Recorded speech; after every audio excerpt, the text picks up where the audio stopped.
Minesh-shaytanir-rajim. Bismillahir-rahmanir-rahim. Assalamu alaikum students. How are you? I hope you will be fine. Now we start Islam at class 9th. Open your books and page number 7. ٹھیک ہے. آج students ہم لوگوں نے سورہ انفال کا ترجمہ کرنا ہے، لیکن اس سے پہلے میں آپ کو یہ بتانا چاہتی ہوں کہ سورہ انفال بیسیکلی اللہ تعالیٰ نے نازل کیوں کی. ٹھیک ہے، اور اس کی ہسٹری کیا ہے پیچھے سے. تو اسٹوڈنٹس میں آپ کو سب سے پہلے سورہ انفال کے بارے میں بتاتی ہوں کہ اللہ تعالیٰ نے اس کو نازل کیوں کیا.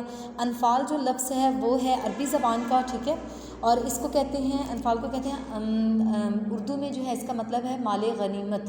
ٹھیک ہے، اور مال غنیمت کیا ہوتا ہے؟ ایسا مال جو لڑائی یا جنگ کے دوران جو ہے نا مسلمانوں کو جب ان کی جیت ہو جاتی ہے تو اس کے بعد ان کو ملا ہو. ٹھیک ہے، انہوں نے حاصل کیا ہو، اس کو مال غنیمت کہتے ہیں. اچھا، یہاں پر جس جنگ کی بات ہو رہی ہے یا جس لڑائی کی وہ ہے غزوہ بدر. ٹھیک ہے، غزوہ بدر جو ہے وہ اسٹوڈنٹس 2 ہجری کو پیش آیا. ٹھیک ہے، اور غزوہ بدر میں جو ہے نا وہ صحابہ کرام کی تعداد بہت کم تھی، تقریباً 313 مطلب 313، اور جو قریش مکہ تھے نا وہ تھے 1000 کی تعداد میں، ان کی تعداد بہت زیادہ تھی. تو اللہ تعالیٰ نے غزوہ بدر میں جو ہے وہ اس کا ذکر بھی قرآن پاک میں کیا ہے، اور غزوہ بدر میں اللہ تعالیٰ نے فرشتوں کے ذریعے مسلمانوں کی مدد کی ہے، اپنے صحابہ کرام کی، اپنے نبی پاک صلی اللہ علیہ وسلم کی مدد فرمائی. ٹھیک ہے، اور فرشتے جو ہیں وہ زمین پر اترے اور انہوں نے صحابہ کرام کی مدد کی. اس کے بعد جب جو ہے مکہ، جب مسلمان جو ہے وہ مکہ چھوڑ کر مدینہ کی طرف انہوں نے ہجرت کی، تو اس ٹائم بھی ہے جو قریش مکہ جو ہے نا وہ مسلمانوں کو اور آپ صلی اللہ علیہ وسلم اور آپ کے صحابہ کو جو ہے نا وہ چین سے نہیں بیٹھنے دے رہے تھے، تنگ کرتے تھے، ہر آئے دن کچھ نہ کچھ ایشوز کھڑے ہوتے تھے. ٹھیک ہے، تو ایک دفعہ جب ابو سفیان جو قریش کے سردار ہے اور ابو جہل سہیل بن عمرو، ان تینوں کا مین جو ہے نا قرآن پاک میں بھی ذکر ہے، یہ قریش کے بڑے سردار ہیں. اور ابو سفیان جو ہے نا وہ لے کر آ رہا تھا قافلہ. جی، تو ابو سفیان جو ہے نا وہ شام سے تجارتی قافلہ لے کر مکہ کی طرف آ رہا تھا. تو آپ صلی اللہ علیہ وسلم کو کسی نے خبر دی کہ اس طرح جو ہے نا ابو سفیان جو ہے وہ قافلہ لے کر آ رہے ہیں. ٹھیک ہے، اور اس تجارتی مال میں بہت زیادہ لوگوں کی انویسٹمنٹ تھی، بہت زیادہ ان کا مال شامل تھا قریش مکہ کا.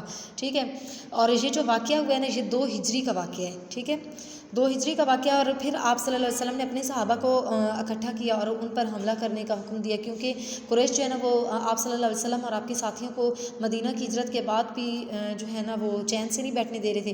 تو آپ صلی اللہ علیہ وسلم نے اللہ تعالیٰ کے حکم سے ان پر حملہ کیا.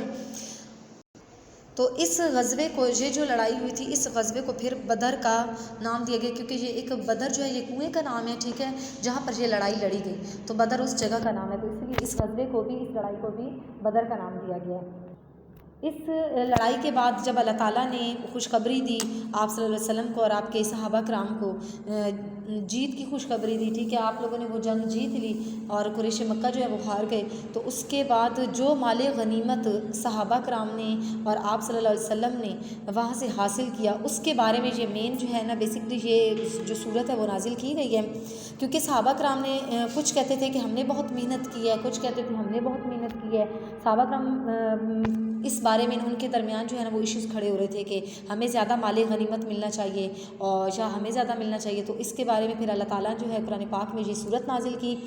اسی لیے اس کو اسی مال غنیمت کے نام پر ہی اس کا نام سورہ انفال رکھا گیا. اور انفال جو ہے یہ عربی زبان کا لفظ ہے جس کے معنی ہیں مال غنیمت.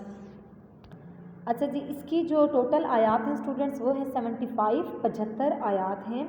آج ہم لوگ سٹارٹ کرتے ہیں سورہ انفال کا ترجمہ.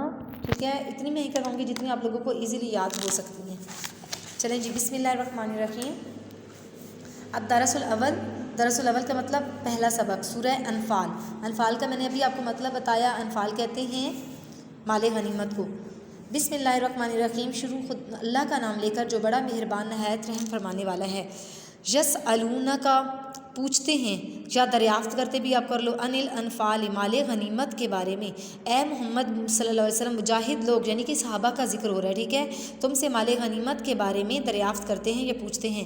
کل الانفال تو فرما دیجئے مال غنیمت للہ اللہ کے لیے، والرسول اور اس کے رسول کے لیے. فاتقوا اللہ پس اللہ سے ڈرتے رہو، واصلحوا اور صلح رکھو، ذات بینکم آپس میں.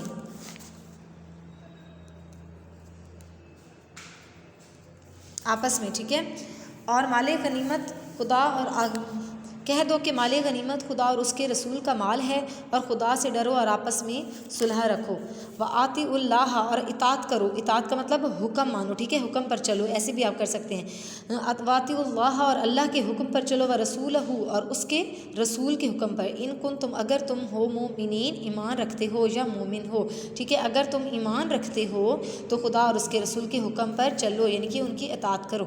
انما المؤمنون، مومن تو وہ ہیں، الذین، جو اذا، جب ذکر اللہ، ذکر کیا جاتا ہے اللہ کا، وجلت، تو ڈر جاتے ہیں، قلوبہم، ان کے دل، واذا، اور جب تلیت، پڑھ کر سنائی جاتی ہیں، علیہم، انہیں، آیاتہ، اس کی آیتیں، زادتہم، تو بڑھ جاتا ہے، ایمانا، ان کا ایمان، وعلی ربہم، اور اپنے رب پر، یتوکلون، بھروسہ رکھتے ہیں۔ ترجمہ کہ جب وہ خدا کا ذکر کیا جاتا ہے تو ان کے دل ڈر جاتے ہیں، اور جب انہیں اس کی آیتیں پڑھ کر سنائی جاتی ہیں تو ان کا ایمان اور بڑھ جاتا ہے اور وہ اپنے پروردگار پر بھروسہ رکھتے ہیں۔ الذین، جو یقیمون، قائم کرتے ہیں، آپ اس طرح بھی کر سکتے ہیں کہ آپ پڑھتے ہیں، ٹھیک ہے، یقیمون الصلاۃ، نماز پڑھتے ہیں یا نماز قائم کرتے ہیں، ومما، اور اس سے جو رزقناہم، ہم نے ان کو دیا، ینفقون، خرچ کرتے ہیں، اور وہ جو نماز پڑھتے ہیں اور جو مال ہم نے ان کو دیا ان میں سے نیک کاموں میں خرچ کرتے ہیں۔ یہ جو بچوں بریکٹ میں ہوتے ہیں، یہ صرف ہمیں سمجھانے کے لیے انہوں نے لگائے ہوتے ہیں، ٹھیک ہے، تاکہ ہمیں جو پڑھنے والے ہیں ان کو صحیح طریقے سے سمجھ میں آ جائے۔ اولئک، یہی وہ لوگ ہیں، ہم المؤمنون، جو مومن ہیں، حق کا سچے مومن ہیں، یہی سچے مومن ہیں، لہم، ان کے لیے، درجات، درجے ہیں، عند ربہم، اپنے رب کے ہاں یا اپنے رب کے پاس، اپنے پروردگار کے ہاں، مغفرت، اور بخشش ہے، ورزق، اور رزق ہے یا روزی ہے، کریم، عزت والی۔ یہی سچے مومن ہیں اور ان کے لیے پروردگار کے ہاں بڑے بڑے درجے اور بخشش اور عزت کی روزی ہے۔ ٹھیک ہے اسٹوڈنٹس، جہاں تک آج ہم لوگوں نے پہلی 4 آیات کا ترجمہ کیا ہے۔ اسٹوڈنٹس ان کے آپ لوگوں نے میننگ بھی یاد کرنی ہے اور اپنی نوٹ بک پہ ان کو مینشن بھی کرنا ہے، ٹھیک ہے، اچھے والے یاد کرنا ہے۔ اوکے اسٹوڈنٹس، ٹیک کیئر، اللہ حافظ۔